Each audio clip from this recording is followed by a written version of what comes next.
Welcome, everyone. I'm Dr. Molly Pepper, the Associate Dean for Undergraduate Programs here in the School of Business. And this is our Mondays at Noon program, where we gather as a School of Business to talk about issues that are important to us and how we can help students be successful. So this is our opportunity to talk about women in accounting. I'm really looking forward to the discussion, and thanks to all the panelists for being here. I'm going to hand it over to Matt Hogue, our Director of Undergraduate Accounting, to kick things off. Great. Thank you so much, Molly. Appreciate it. And I hope to not give everyone whiplash, but I'm going to be very quick here and handing it off to our awesome moderator for today, Professor Sara Kern. And so she can introduce our panelists and get us going with this wonderful panel. Welcome to everyone. Glad you're here with us. And Dr. Kern, the floor is yours. We're looking forward to it. Thanks, Matt. And I will also attempt to not give everybody whiplash, but I think that the better idea is to actually have each of our wonderful panelists, all of whom are former Zags, tell us a little bit about themselves and how they got to the position they're in. So if you wouldn't mind, if you would start, I'll go to Monica first with telling us whether how you came to Gonzaga, how you started your career path, what made you pick accounting, and then how you got to your current position. Yeah, I'm Monica Marmolejo. Thank you so much for having me. I am from Spokane Valley, so didn't go very far for college. Went to Gonzaga. I have a Mexican background, so I knew I wanted to do international business when I first started at Gonzaga. And then my freshman academic advisor said, you should look into accounting, supplement your international business degree. And so I did, and that was really where it first started for me. So I got, decided I was going to do the accounting track, graduated in 4 years, and then went off to Seattle to come work at Deloitte in their audit practice. So I was an external auditor for 6 years, and one of my clients, they were the Seattle Mariners. So after a while, I was like, all right, I think I don't want to do this public accounting track anymore. I'm going to go and work for Alaska Airlines because I love to travel, great benefits. And so prior to leaving Deloitte, I told the Mariners, I said, this will be my last year. And they said, we'd love to have you on board. We're, looking for a controller. And so here I am. And I've been here for almost 5 years. That's my background, and I love it. Accounting, I think a lot of people may assume it's boring, but I talk with every single department in this organization on a daily basis. So couldn't ask for a better job, really. Thank you, Monica. And by the way, I think I speak for probably a lot of students in the room and probably even some of my faculty colleagues when I say we're all a little bit jealous that you're getting to work in the sports industry, because it sounds like such an exciting place to be. Janay, you want to tell us a little bit about how you got to where you are? Yeah, so my name's Janay Davis, and I'm actually from Tacoma, Washington. So Gonzaga also wasn't terribly far for me. When I originally started at Gonzaga, I wanted to go to law school. That was the reason I thought, hey, Gonzaga has a law school. I can go there for undergrad and then continue on, get my law degree. But in my general business classes, I started to realize I liked accounting. Actually, Dr. Hogue was one of my first accounting professors, and I was like, I really like what he's teaching. I took a tax class with Professor Weber, and I was like, wow, I think tax, I enjoy that. I like knowing what the numbers mean, and seeing if I could help people that knew how to run a business really well. If I could do taxes really well, then I could help them in that way. So I actually decided to get an accounting degree and stayed for a 5th year and got an MS tax degree as well. After that, I went to Moss Adams, started in 2018, and I've been with Moss Adams ever since in their Tacoma office. So I'm back home. But yeah, now I'm a tax manager still in public accounting, have my CPA license, and work a lot with real estate clients in the greater Tacoma area. Thank you. That's awesome. And it's great that you got to go back home and to stay in Tacoma. Kelly, what about you? Great, thanks. My name is Kelly Garrett. Really excited to be with you guys today. My undergrad story, I feel like, is a story of me figuring things out as I went, and you'll see some evidence of that. But I started my undergrad actually at University of Virginia, and came to Gonzaga as a transfer student fall of my sophomore year. And I was a business major up until I think July or August of my senior year. So I kind of dabbled in a few different things, thought about changing my major to other disciplines several times. Took a couple of accounting classes on the way, but didn't switch at that time. And the summer going into my senior year, I kind of took a step back and said, hey, like, I'm not super excited about what I'm learning. I'm not feeling challenged in what I'm doing. I'm not sure what I want to do kind of down the path that I was going. And on a whim, I walked over to the business school on a summer day when I was living in Spokane that summer. And I think Brassage was the accounting professor that was around. And thank God he was, because I look back on that day all the time as like a ripple moment in my life. Like there's so many things that all the time I'm like, I'm exactly where I am today because I took that one risk to be like, hey, I'm thinking about accounting, and to have that conversation, and can so clearly see kind of all the different steps that happened along the way after that to exactly kind of where I am today, which is pretty cool. So he said, hey, let's do it. And we mapped out a path to figure out kind of what classes I needed to be taking and overlap some classes. And by that spring of my senior year, started in the MAC program as well. So I did the 3-2 program and wrapped up my undergrad and my master's. Interned with KPMG in between my undergrad and my master's. And then after wrapping up my master's program, had the opportunity to go and work at the Financial Accounting Standards Board for a year as a postgraduate technical assistant. So it's a pretty unique program for students straight out of a master's program to spend a year working directly on accounting standards. So got to be on project teams directly with the project staff, work with the board, be in small group meetings, present at board meetings. So pretty incredible experience, and made some incredible friends out there as well. So that was a great experience and something I credit the faculty a lot for giving me the opportunity and helping me get there. From there, I was recruiting out. That's just a one-year program, and there's a kind of a full recruiting process out of the FASB as well. So I was looking at opportunities both in Seattle, back where I'm from, in Sammamish, as well as in Denver, to kind of keep the adventure going a bit and stay away from home a little bit longer while I could. And so took the opportunity out in Denver, and now I'm back at KPMG in accounting advisory services, which is in advisory under kind of transaction deal advisory. So I work a lot, often on buy-side deals, but also just kind of technical accounting consulting. So helping implement new accounting standards, helping through difficult transactions, debt modifications, kind of any complex transaction that folks need help with. Oftentimes it's a merger and acquisition, but can be kind of all over the board or on call in nature. So kind of went a nice transition from the FASB into that kind of work and helping folks implement standards and work through the guidance. But it's been a good ride so far. I've been in that role for just about a year now. I'm a senior out in Denver and enjoying the mountains and all that Denver has to offer too. Well, that sounds excellent. I think it's an amazing testament to our graduates when you listen to the breadth of work that the panelists have had shared between them, in the fact that none of you have been out even 10 years, but you've all been in different jobs and different roles.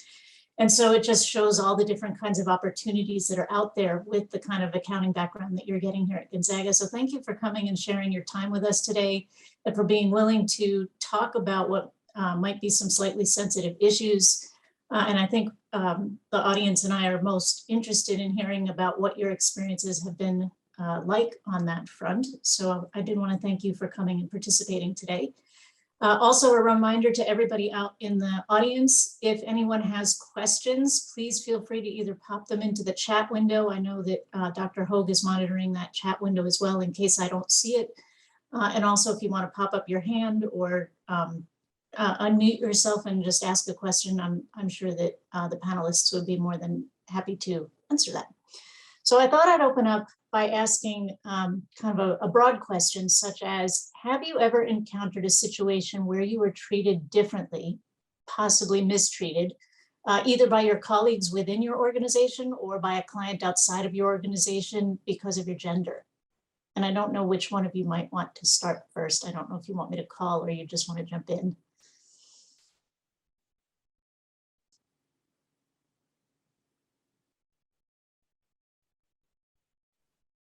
I'll go first, I guess. I would say when I compare my two experiences, one at Deloitte and one at the Mariners, Deloitte, I saw a lot of women and I started with a lot of women, and at the Mariners, it's a sports industry. So it was still, even 5 years ago, kind of like the boys club. All of the executives, except for one, were male. So one female to like 12. And I started to pay more attention to that. And I started to notice that maybe I would say at the Mariners, no one ever directly said anything rude or harsh or insulting towards me directly. However, indirectly, I've noticed, and I think I'll say, well, sometimes you can get interrupted, or you may say something and someone may say it a male may say it in a different way. And, oh yeah, okay, we'll carry on this idea. Earlier this year, I was on a selection committee to hire a new president of business operations at the Mariners. And there were community members and employees in this selection committee. And I said to the employees, I said, we should reach out to our colleagues and ask them what they are looking for in a president of business operations. What does success look like to them? What do they see or think of when they think of the future president of business operations? And I was the only female employee in this selection committee. Well, one of my male colleagues went to the owner and said, I have this great idea. We're going to reach out to the employees. And I was just like, oh, ouch. Like, that was my idea. So those were kind of the indirect components that to this day, I'm still trying to figure out. How do I navigate and take the time to say, hey, that was something that I came up with, and I would have appreciated if you would have asked me if I could, if both of us could go chat with our ownership group. So again, I guess just an example of nothing necessarily direct, but more so indirect, that can hold some of us back. I don't know if Kelly or Janay want to add anything. I've actually had a very similar experience in the public CPA world. It's very interesting too, because most start classes, and I feel like managers and lower, are actually majority female. But when you start looking at partners and senior managers, you see a lot of the women actually getting out of the CPA field or the public accounting field, and it's majority male. And I, as a new senior, was putting together, there's a lot of changes happening in the tax world, and I had put together a lot of work for accounting method changes, and as a template that was easy to send a packet to a new preparer, and it kind of walked them through all those steps, and I was really proud of it. I had sent it to another senior who was a male and had started a year earlier than me, and he actually used it at a meeting saying, hey, I have this great packet. If anyone needs it, let me know. And I was like, I had sent that to you. So that was difficult. Yeah, and how to navigate that conversation with him also, of like, hey, would have appreciated if you said, hey, Janay sent me this, and her or I am willing to share.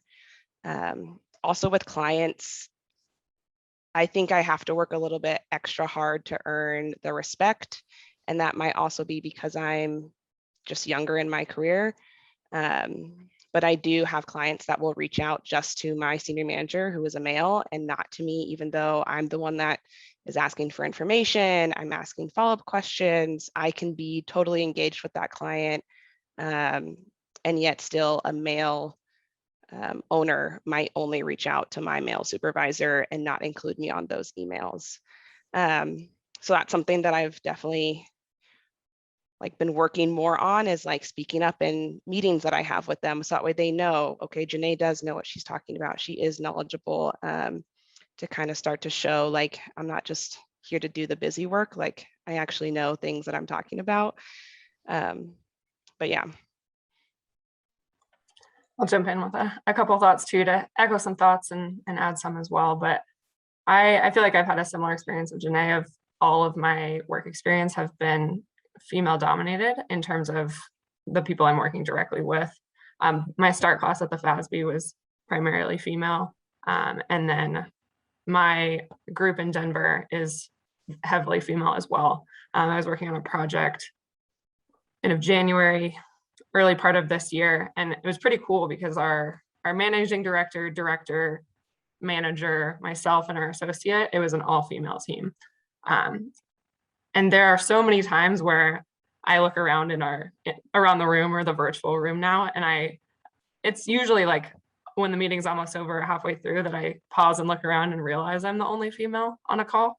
But that project was so great and so cool and empowering. Just to every time we had a team meeting and anytime we were running a client meeting, it was just this kind of army of women running the show. And so that was a cool experience to have, because I think a lot of times, to Janay's point, a lot of the senior leadership at the firms tends to be male dominated, and you hear a lot, and there's definitely efforts being made to balance that. But I think what you see and what you hear as they go through that transition is not always there. So my group is led by a female managing director, which is great too, to have those mentors and people to look up to and kind of learn from them and how they carry themselves in a room and how they assert themselves. And I find myself a lot of times following their example, just trying to be more direct in how I say things. Part of that kind of trying to build the trust with the client and make sure that the way that I'm voicing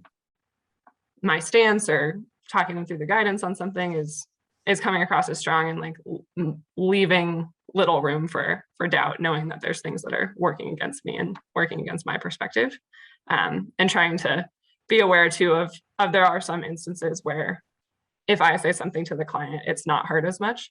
And there'll be times where I'm walking someone through something and they're not listening to me as much, and I'll ping my manager on the side who's a male and be like, hey, can you jump in and try? And he'll say the exact same thing and be like, oh yeah. And I try not to do that and try not to, ask for that extra backup, but sometimes you need it to get through the meeting and be heard in that way. I will say it doesn't happen very often, but I definitely lean on that network of having a lot of women around me and being able to rely on that. And it's been incredible too, especially leaving the FASB and having this great network of other women kind of starting at the same point in their career and relying on that network as well. Well, thank you all for sharing those hard situations. I can imagine how frustrating it must be when somebody else is taking credit for your work or not making it comfortable in your environment. We did get a question from the audience on this one, so I'd like to follow up a little bit that says, and I apologize, I may possibly mispronounce this person's name because I have not met him or her before. Is it Key McKenna? If you could give any advice. Cray, I'm sorry, I couldn't read the tiny fine print. I'm so sorry. Cray, you want to ask your question directly? Oh, okay, yeah, sure. So, and it's a she. Oh, I'm so sorry. No worries. I'm so sorry. Excuse me. I have a bit of a cold, but I guess in light of what we're talking about, especially, when being in the kind of a male dominated space or in the business atmosphere, if you could give any piece of advice to male allies in the workspace or place, what would you say?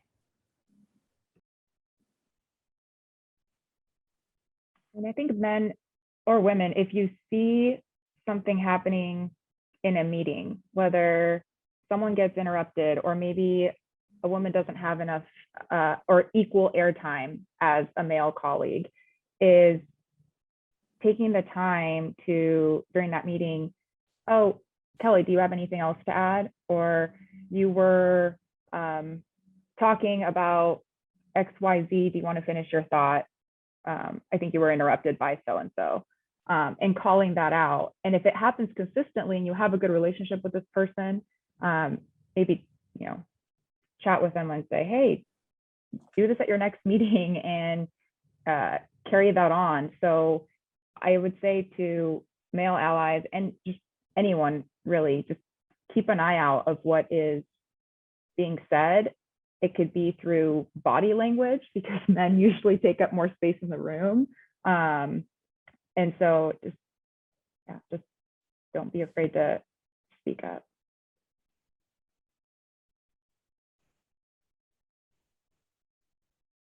Kelly, Janay, do you have something to add here? I feel like I would say the same, of just observe and find those moments where there might be those things happening and find a way to help give voice back to the person who was interrupted or whose thought wasn't acknowledged and that kind of a thing. Because I think a lot of it, to kind of the points we've made so far, is it's usually not anything overt. It's small little things that kind of fall under the radar. And so just being cognizant and acknowledging when things happen, I think goes a long way. Yeah, I echo. And also like lead by example too, if you're a male in that space, thinking like, okay, I'm not going to interrupt when my female colleagues are speaking, or yeah. And also focusing on when you're putting either a team together for a specific project, thinking about, okay, what does success of the project look like and what specific attributes are we looking for, so that men and women can be part of the conversation and the part of the project. Because the other thing you don't want to do is be like, I'm a male and I'm going to pick 3 women to be on my team. That is not what we are looking to do. Everyone brings a different perspective and a different lens to each project. So just take a look at what you really need and what are some of your unconscious biases that may be working against you. Thank you. And thanks, McKenna, for asking that question. And I apologize again for the name. I'm having a little trouble reading the fine print in the chat there. So I want to follow that up a little bit. Do you believe that and I know this is going to be a little tough because you've each been moving jobs around for several years, but do you believe that things are improving, or do you think that they are actually just staying kind of how they've been with respect to the treatment of women in the industry? Let's go in the opposite direction. Kelly, why don't you start us out this time? Yeah, it's a good question. And as I think about it, knowing that I'm so new in the workplace, if you will, being just a couple years out of school, I don't know that I have enough breadth to really know if things are changing, but I would offer that I feel like my experience has been really positive as a whole. I have a great set of colleagues and feel very well respected, and like I could go to folks if I had a concern, and anything that I can think of, kind of as we've been talking about, has been smaller things. And so knowing that perspective of someone who's kind of just starting out, that's been my experience, I think is probably a positive indicator, but I'd probably defer to Monica and Janay if they have other thoughts. Yeah, I would say I see movement in the positive direction of, like, specifically at Moss Adams, right? We have like a Form W, which works specifically, like, is all about keeping women in public accounting to partnership. And there's a lot of work being done around like being a mom in public accounting and what that looks like. So I would say that I see progress, but I don't think that we're anywhere near where we want to be equity-wise. There's still, when I look at my small office, which Tacoma office is pretty small, we only have one female partner. So in that aspect, I see a lot of progress yet to be made, but knowing that they are working, it's a time thing. And I do know I went back on our website at some point and had found like the dress code regulations of like what men and women were supposed to wear. And I'm very glad we're now jean casual, like business casual with jeans, because I am not one of the women that was going to wear a skirt every day to work. So I do see like long term, there's been a lot of progress, but still working towards seeing more women in leadership. Yeah. I think it's a huge plus that the conversations are happening, such as these panels, and bringing more light to it so that we are aware, because some of us, I think we encounter it on a daily basis, but others may not see it because they're privileged or they identify a different way. But at least we're having these conversations, and I do see change, but I completely agree with Janay. We're nowhere near where we want to be. So we got to keep going. And our words and discussions, they have to turn into actual like fruits of our labor. Like we actually have to promote the women to partners and not have these programs where it's like, well, we have this program and it's great. We're starting something similar at the Mariners, and that was one of our things. It's like we actually have to recruit women, like retain them, but also elevate them, and take all that together. So, well said, Janay. Agreed. So piggybacking off of that, then what do you think then is one of the biggest challenges that is keeping women from getting up through that? I don't know if you still call it the glass ceiling, but so we're looking at a dearth of people at the top. And I will just add in, even in academia, I don't know that I think it's any different here where we are than it is out in the public accounting world. When I came on board, I was looking around the table and I was only 1 out of 11 people in the room that was female in our department meetings. And of course I was told to take the minutes because, you know, they looked at me and said, well, you have the best handwriting, really. And I do believe we have improved quite a bit from that.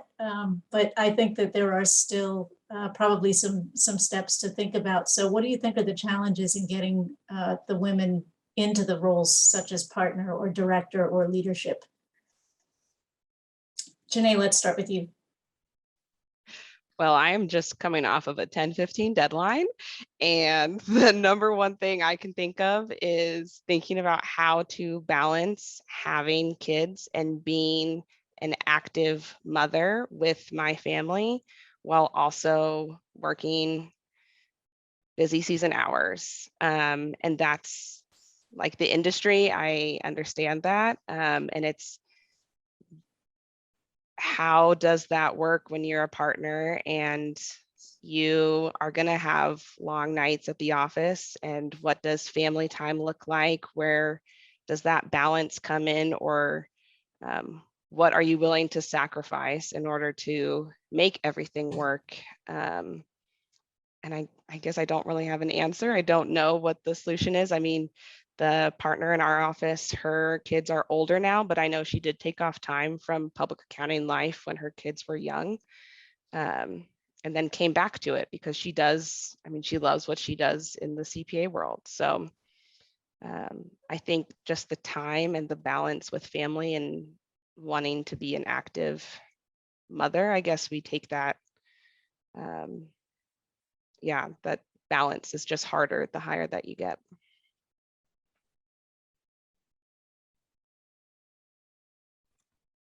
I would echo that thought 100%.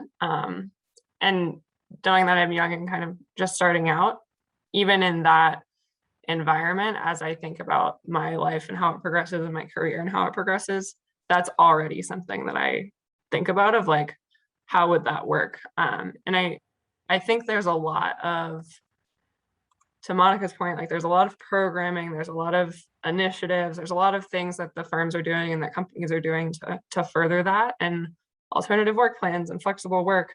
But I also hear like the same concerns about some of those programs too, of okay, you can do a 20-hour week, but in public accounting, maybe a 20-hour week's actually a 40-hour week. And then where does that land you?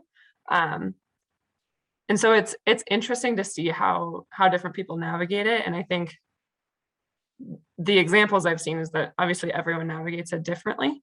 But I think that's one of the hard things to think about and plan for as I kind of see my career over the next 10, 15 years of how that plays in. Because to Janay's point as well, like definitely there's long hours, and I'm at a point in my life where I'm the only person I have to take care of in my life. And I have a roommate, and sometimes she'll come and do the dishes for me if I had to eat a meal at my desk or something like that. But it's hard to think about how that balance will come to be. And it's probably one of those things where you figure it out as you go.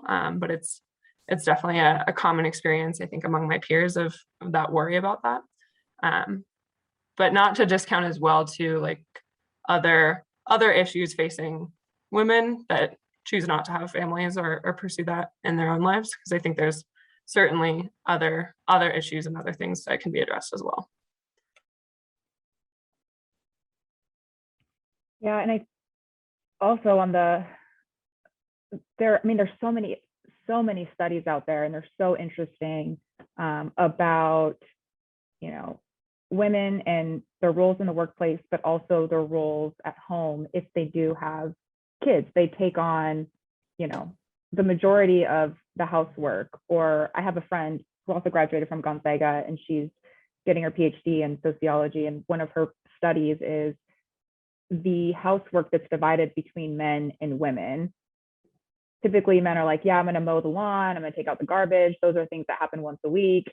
And then the women are, I'm doing the dishes and I'm going to do the laundry, and that happens multiple times a week. And when I have to, get my kids to daycare and sports and all this stuff, it's typically, not always, but typically the woman that's coordinating the schedules and telling the husband or their partner, all right, you go do this, you go do that. And that's still a lot of burden to carry, in addition to the stresses of your work. I mean, I don't have kids, and I see some of my colleagues, and I'm just like, I'm exhausted because I have so much to do. I don't know how you do it with kids, and having to get, well, my daycare is about to close. I got to go pick up my kids.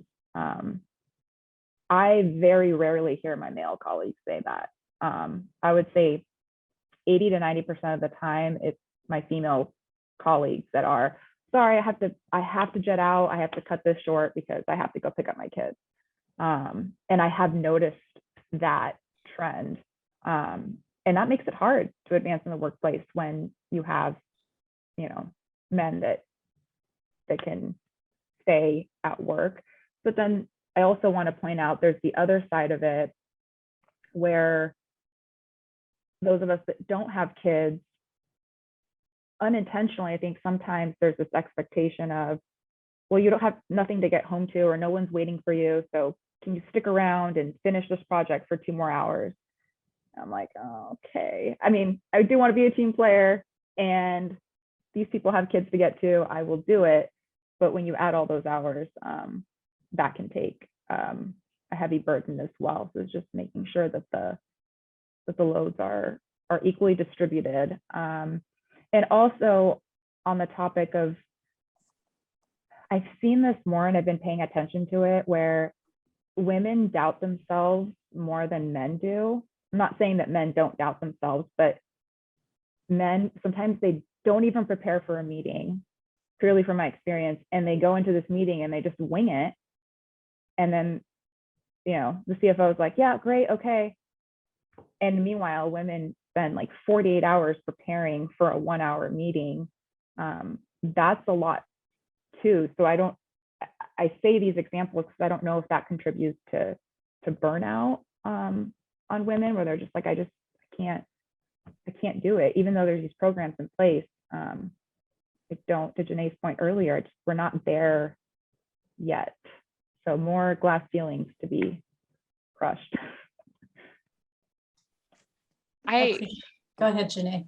I was just also going to add, like, I think so like the senior manager that I work with all the time, like I know he wants me to become partner, and that means a lot to me. So finding those people, men or women in the workplace, that are willing to put in the extra time and effort into beginning, like early career females, I think that would make a huge difference, because I don't know if my other female colleagues that were in my same start class now, I started with 4 women and 2 have already left.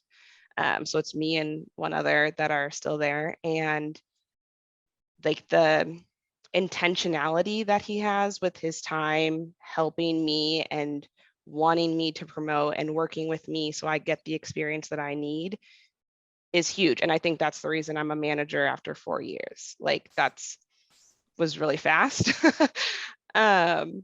So it's also like, it takes, like we talk about those programs. Well, I think that's not even a program. That's just someone taking the extra time and effort to help me get to where he thinks I can become partner. And I do doubt myself every day. But to have someone that's there in my corner, and I know, okay, if I do make it, he's going to be at the table and say, yes, Janay should become partner. Like, that means a lot. So finding those role models and people that are partners or senior managers that are there working with women and helping them navigate that career path. I would echo a similar relationship thought on the peer front too. Because to the same point, like I have some really amazing mentors that are doing that for me too, and totally echo Janay. And then I think I would add as well, like to have peers, both men and women, people that you're forming relationships with professionally, but are getting to know you as a person personally as well. That being able to lean on those people and be like, hey, this just happened, or hey, I'm struggling with this, and are you struggling with this too? And to be able to kind of normalize those conversations and be like, wow, that was a really scary thing for me to do in my career, and I just did it, and it went okay. And to have someone else, male or female, be like, yeah, I just had a similar thing happen, and I was terrified, and we made it through. And to kind of gauge yourself, and to Monica's point of women tending to be more doubtful of themselves, to kind of have people to bounce those ideas off and bring them along with you on that journey, and you for them as well, I think is important. I think there's been some published research as well that has shown that men are more able to self-promote themselves than compared to women, and women tend to be more cooperative and more humble. But as a result, the men tend to be promoted more often than the women because they're out there pushing for themselves. Whereas we tend to sit back and hope that others will recognize our hard work and our capabilities. So I think that might be one of the takeaways here to mention. I heard the question earlier about what can allies do to help women in these situations. And I think you hit it on the head, Kelly, is making sure that you recognize the hard work that your peers are putting in, and make sure that you speak up for them if they're not speaking up for themselves. This seems like a good point to check in with the audience and see if there might be any questions. Does anyone want to raise their hand or put anything into the chat for our panelists?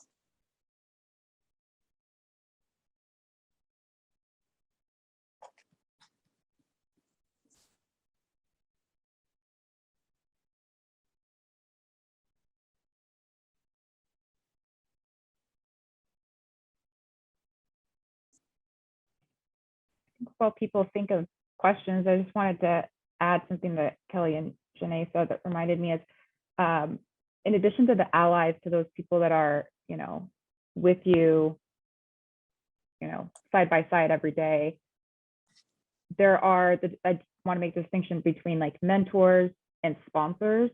I think that's something in my career that I just learned maybe like 2 or 3 years ago, where a sponsor is like, they can be the same person, a mentor and a sponsor can be the same person, but just making sure you have a sponsor as well as a mentor. And a sponsor will be the one advocating for you at the table to become partner, or to get on this new project, or to present at a meeting. they will, oh, one offhandedly say, this Monica did this project, and off of this, we're going to spin the project this way. So those are people that are sponsoring you throughout your career, and those may change. And then your mentors are the ones that are telling you, maybe giving you feedback to develop yourself, or the one-off quarterly coffees of, this is what I'm going through, what can I do better, or how do I get a sponsor, things like that. That's something I wish I would have known earlier on in my career. Those two, a mentor and a sponsor, are two different roles. They can be the same person, but they're different roles. Oh, I did not realize that. Thank you for sharing that distinction with us. Dr. Bull-Schaefer has asked a question about your compensation. I'm not sure which one of you wants to field this first, but Janay, I'm going to come to you because I know you're in public accounting. Are you paid by billable hours, or is there another mechanism for compensation? And then she had a follow-up that says, if you're paid by billable hours, how would you rather be paid to recognize your work? So yes, I think billable hours is like the standard for most public CPA firms. As far as I have an hourly goal for the year, they break that down by month, and that's kind of what my salary is based on. Although if I don't meet a monthly goal, that doesn't affect my salary. It can affect raises or a bonus. But generally, they base it off when you go on an alternative work schedule, they reduce your billable hours and therefore also reduce your compensation. So I would say like those two things are linked, and I would love to be paid based on the work, because I can provide great service to my clients and not meet billable hours. And it's the constant struggle of, I know I'm doing good work and I'm serving my clients and they're all happy, and I still know that I need to put in more work to meet this billable hours goal. So there is it's definitely based on hours, I would say, and not the work that you're doing. It sounds like a disincentive to get your work done efficiently. Yes, except for when it comes to billing, because they want you to bill the client for the hours that you're working. So you can't just waste time, because then you're not going to meet realization goals, is what they call it. And it's the amount that you can bill the client for the work that you're doing. So they want you to work efficiently on as many projects as possible. Yeah, for us, especially at the like lower levels of staff, a lot of your raises are based on your utilization number, or it's a bigger contributor to the number that you'll get at the end of each year. And on that same screen, when I go in to like click to put in my time for the week, it pops up on the screen like, here's your utilization metric, and you know what your target is. But it's not just, it's very much not, did you just meet the target? Because obviously there's a certain number of people that are at that target, and then there's this whole spectrum of people above and below. So it's an interesting environment that it creates of, if I'm having a slow week, there's not a lot of like, oh, this is so nice. I'm like, okay, what's this doing to my number? How's this dropping? How many days of this can I handle before I get worried about the number? And you're kind of thinking about that. And yes, it's just your variable, but it's such a big part of the conversation as you're starting at the firms. And I'm just the type of person that is very cognizant of that, is going to look at that number a lot. So that definitely factors in, but still have your salary base, and then other things that come with your utilization or your billable hours numbers. So I don't like the cycle of tracking my time each week to that extent. I think for me, it detracts from the work that I'm doing, because I'm like, okay, how long did I spend on that? Exactly how much? Was that efficient? Is that the right amount to be charging for that? I think there's just a lot of brain power and effort for me that goes into like thinking about that, where I think about people in industry and I'm like, wow, they just get to show up for work, do their work and they get to go home and they don't have to like track it to 15 minutes. That sounds amazing.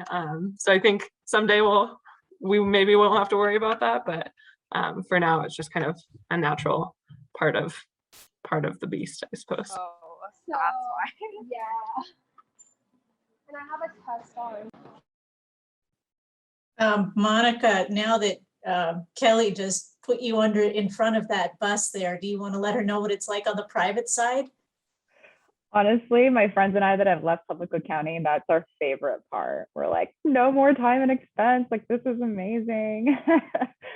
So that is nice. And I agree. It's just like, okay, sometimes it takes longer than half an hour if you're juggling multiple clients to track all of this time. And you're like, well, I was working on this, but I was also working on that. And then this client called me and tracking all of that. But it is very nice just to show up and not have to worry about billable time.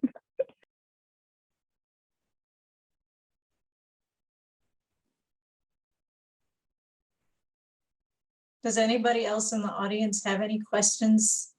Or Dr. Bolshafer, do you have a follow-up?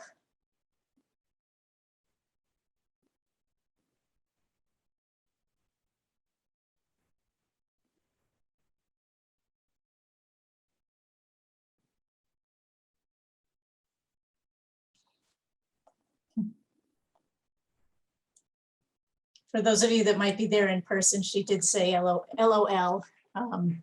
And she says there is so much opportunity to change the compensation reward system. Absolutely. And I'm not sure that's necessarily a gender issue. It's probably an issue for everybody in public accounting as well. Because it's important to recognize the amount of work going in, even though it may not reflect in the billable hour rate. And I just wanted to add, I remember in one of my classes, we talked about don't eat your time. And I left Gonzaga being, I'm never going to eat time. I'm not going to do it. I know not to do it. It is so hard when you start working. I ate so much time my first year, and looking back, like, it wasn't even conscious that I was doing that. So there, yes, when we talk about like meeting goals, but then also trying to be efficient and worrying about, this is the one quantitative thing that comes up at compensation review. I know we always say don't eat time, but it will happen to you probably in your first year. And it's just so hard to balance billing and should I be billing? Was I just inefficient and feeling bad that you struggled on something? So yeah, lots of opportunity to change that, but it's harder than you even know. Given our conversation about women doubting themselves, I would be curious if you took like first years in accounting and compared men and women. I would be curious to see what the results would show in terms of like time spent versus time billed, because I'm guilty of that too. It's like, okay, well, that took me 3 hours, but did it take me 3 hours because I just didn't know what I was doing? Or is that 3 billable hours?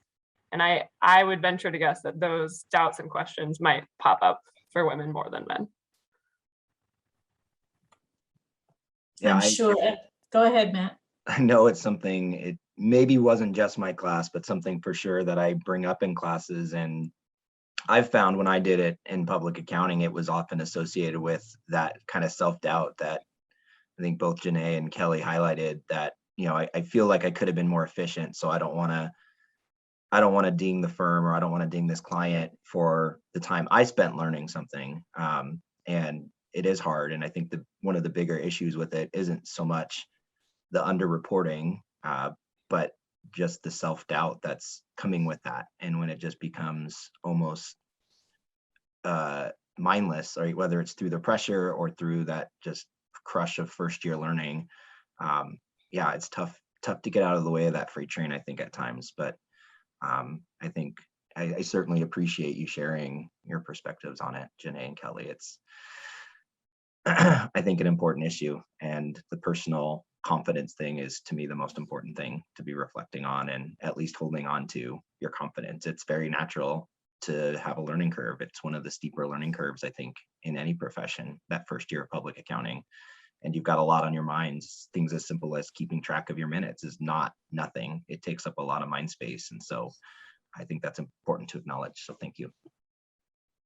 And for those of you that are unfamiliar with the term of eating hours, because I know there's some attendees at this session today who may not have learned about that in accounting yet, that just means that you've been asked to track your time and you've spent a certain number of minutes on something, but now you're reflecting and sitting back and saying, well, was some of that just because I didn't know what I was doing, or because I was hungover, or because I was having a bad day? Maybe I was ill with a cold, so I wasn't thinking as clearly. And so now how many minutes should I really be charging for this project that I know physically based on the clock I worked for 4 hours on, but maybe could have or should have or might have gotten it done in 3 if I was feeling better. So at what point do you decide what's the appropriate number of minutes to charge? It can be a real challenge.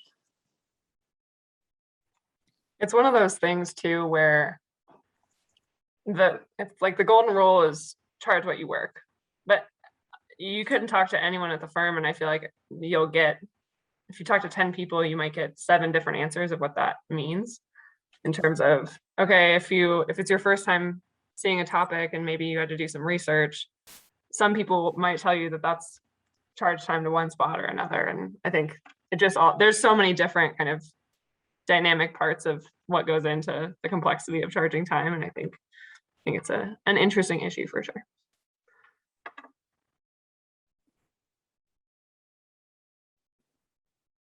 Does anyone else have any additional questions that they want to pose to our panelists? I know we're coming up on the end of the session here, so I wanted to make sure everybody has an opportunity.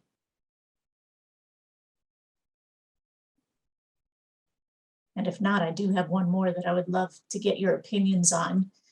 I read in the news a few days ago, Supreme Court Justice Sonia Sotomayor was talking to her NYU Law School audience, and she said that most of the time women say things and they're not heard in the same way as men who might say the identical thing. So I'm wondering if you have noticed in your meetings or in your discussions that your words might be taken differently because of the source, or if you have noticed just differences in communication when you've been observing within your meetings where you see that your female colleagues are not listened to or they're interrupted a little bit more. They're changing the Supreme Court rules now because they noticed that the female justices were being interrupted more than the male justices were. So I'm wondering if you have experienced any of that in your professional career. I guess I'll quote our president of business operations. She's female, and she would say, she's like, I don't know if we don't get interrupted because, or if we get interrupted because we're not as direct, or the pitch of our voice is higher, and so it's easier to interrupt, or she's like, but I also don't want to become rude. She's like, I think that being direct sometimes, she's like, that's not my style of communication. I want to make sure that if I'm speaking to someone on a project, that do they really understand what I'm saying, and am I providing the right context on the why? And she's like, and if that's going to give room for interruption, that shouldn't be the reason why. And so I think that it's not surprising what Justice Sotomayor said, but I think that's, again, goes back to maybe a topic that we were talking about earlier, is one, making sure it doesn't happen, but if it does, giving the floor back to the person that was interrupted, so that way it gets identified that it was not appropriate. And there are some situations where you have to cut a meeting short and you have to really, oh my, I'm so sorry, but you have to make sure that you do that for every meeting and not just to certain people. Even if it's just like, well, it was just a coincidence that, Monica ends the meetings, and I'm like, is it? I don't know.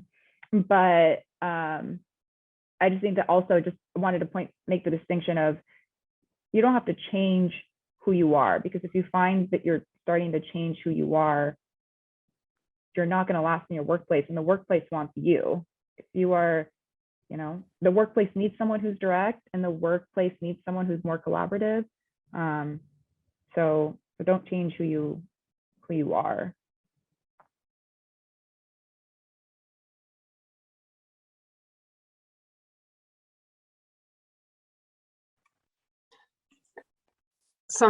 I think what struck me in what you were sharing there, Dr. Kern, is that this is happening at the Supreme Court level.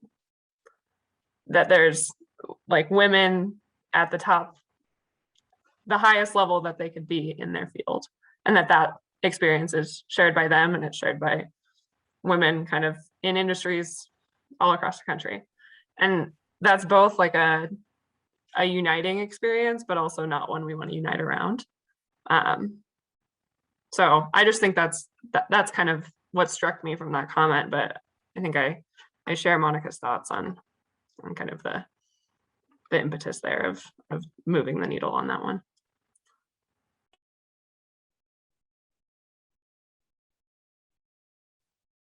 I can't think of a time where it's personally happened to me.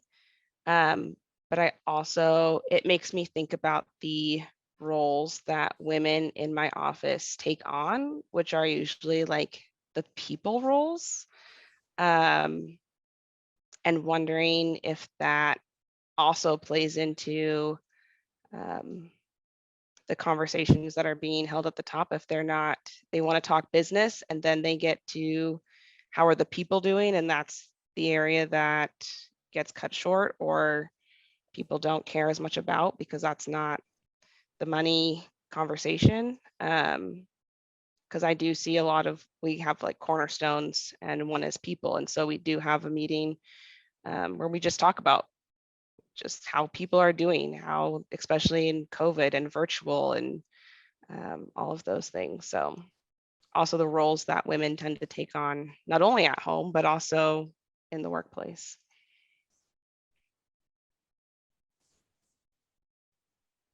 Well, I think this about wraps us up. We are a couple of minutes to 1 o'clock here, so I wanted to take a moment to thank each of the panelists. Thank you so much for coming in and sharing your opinions and thoughts on the subject area, sensitive though it may be, and for sharing your personal experiences within the profession, and for taking time out of your busy schedules to come back and to be with us here today on a Mondays at noon here at Gonzaga. So thank you. Thank you. It's been awesome. Always great to be back with fellow Zags. I agree. Thanks for having me.